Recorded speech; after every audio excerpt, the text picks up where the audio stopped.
দিবলে ভয় আমি নকৰো এই মাটিতে জনম ললো এই মাটিতে সৰগ ৰচিছো দেখ বুলিলে বুকু পাতি দিবলে ভয় আমি নকৰো এই মাটিতে জনম ললো এই মাটিতে সৰগ ৰচিছো একেলগে হাতে হাত ধৰি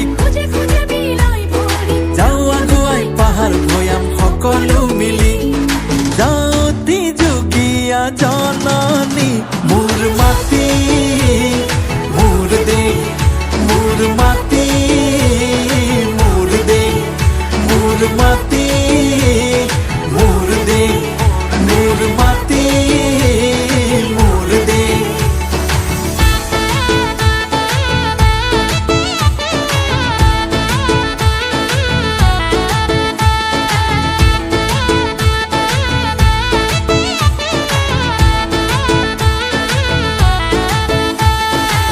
ভাৰতীয়াই ৰেখে সেউজী ধৰণী অসমীৰ বতাহত অমিয়া মাধুৰী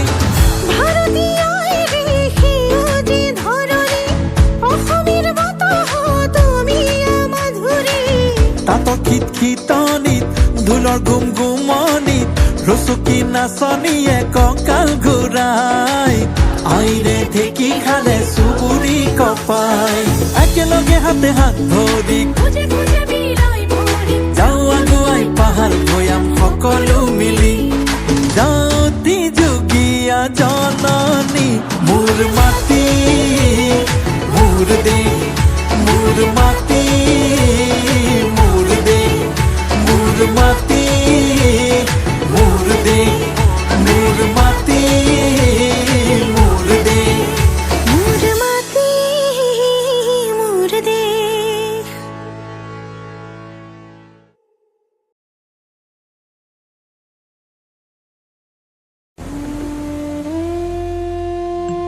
आज जब देश में चारों तरफ अमृत महोत्सव की गूंज है तो देश में वीर वीरांगनाओं को सम्मान देने के लिए मेरी माटी मेरा देश अभियान शुरू होगा। इसके तहत देश भर में हमारे अमर बलिदानियों की स्मृति में अनेक कार्यक्रम आयोजित हों। इन विभूतियों की स्मृति में देश की लाखों ग्राम पंचायतों में विशेष शिलालेख भी स्थापित किए जाएंगे। मेरी माटी मेरा देश अभियान में हम इन पंच प्राणों को पूरा करने की शपथ भी लेंगे। देश भर में अमृत कलश यात्रा भी निकाली जाएगी। ये यात्रा अपने साथ देश के अलग अलग हिस्सों से पौधे लेकर भी आएगी।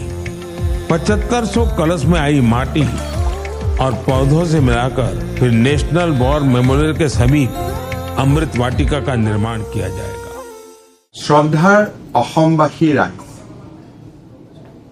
মোৰ মাটি মোৰ দেশ প্ৰধানমন্ত্ৰী নৰেন্দ্ৰ মোদী ডাঙৰীয়াৰ প্ৰেৰণাত দেশপ্ৰেমেৰে উজ্জীৱিত হৈ ভাৰতবৰ্ষৰ জনসাধাৰণে এক অনন্য কাৰ্যসূচীৰ লগত জড়িত হ'বলৈ আগবাঢ়িছে। অসমতো আমি মোৰ মাটি মোৰ দেশ এই পবিত্ৰ কৰ্মযজ্ঞ অহা 20 তাৰিখৰ পৰা আৰম্ভ কৰিব খুজিছো।